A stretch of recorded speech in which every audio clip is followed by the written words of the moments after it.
There's no feeling more intense than starting over.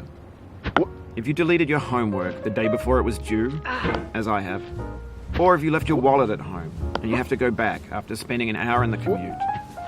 If you won some money at the casino and then put all your winnings on red but it came up black. If you got your best shirt dry cleaned before a wedding and then immediately dropped food on it. If you won an argument with a friend and then later discovered that they just returned to their original view. Starting over is harder than starting up. If you're not ready for that, like if you've already had a bad day, then what you're about to go through might be too much. Feel free to go away and come back. I'll be here. Alright, thanks for coming with me on this trip. I'll understand if you have to take a break at any point. Just find a safe place to stop and quit the game. Don't worry, I'll save your progress, always. Even your mistakes. This game is a homage to a free game that came out in 2002, titled Sexy Hiking. The author of that game was Jazuo, a mysterious Czech designer who was known at the time as the father of B games. And B games are rough assemblages of found objects. Designers slap them together very quickly and freely, and they're often too rough and unfriendly to gain much of a following. They're built more for the joy of building them than as polished products. In a certain way, Sexy Hiking is the perfect embodiment of a B game.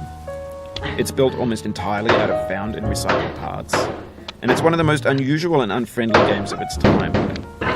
In it, your task is simply to drag yourself up a mountain with a hammer. And that act of climbing, in the digital world or in real life, has certain essential properties that give the game its flavor. No amount of forward progress is guaranteed. Some cliffs are too sheer or too slippery. And the player is constantly, unremittingly in danger of falling and losing everything. Anyway, when you start Sexy Hiking, you're standing next to this dead tree that blocks the way to the entire rest of the game. It might take you an hour to get over that tree, and a lot of people never got past it. You prod and you poke at it, exploring the limits of your reach and your strength, trying to find a way up and over. And there's a sense of truth in that lack of compromise. Most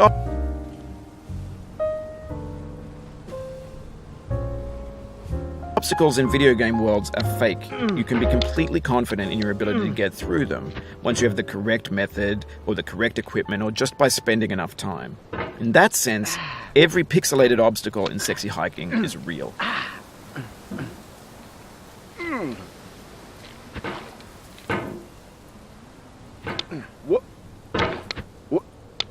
The obstacles in Sexy Hiking are unyielding, and that makes the game uniquely frustrating.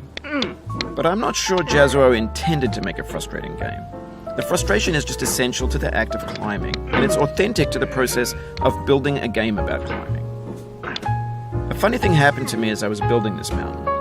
I'd have an idea for a new obstacle, and I'd build it, test it, and it would usually turn out to be unreasonably hard. But I couldn't bring myself to make it easier. It already felt like my inability to get past the new obstacle was my fault as a player rather than as a builder. Imaginary mountains build themselves from our efforts to climb them, and it's our repeated attempts to reach the summit that turns those mountains into something real.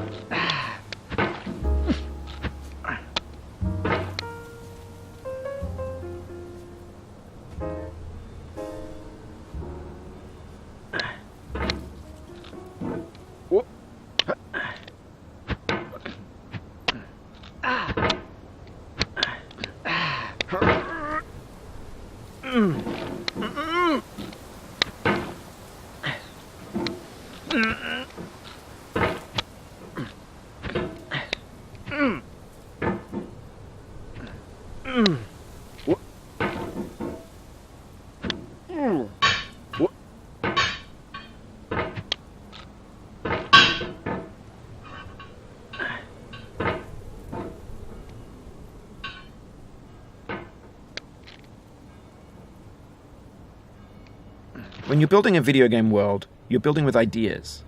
And that can be like working with quickset cement. You mold your ideas into a certain shape that can be played with. And in the process of playing with them, they begin to harden and set until they're immutable, like rock. And at that point, you can't change the world. Not without breaking it into pieces and starting fresh with new ideas.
Oh, you just lost a lot of progress.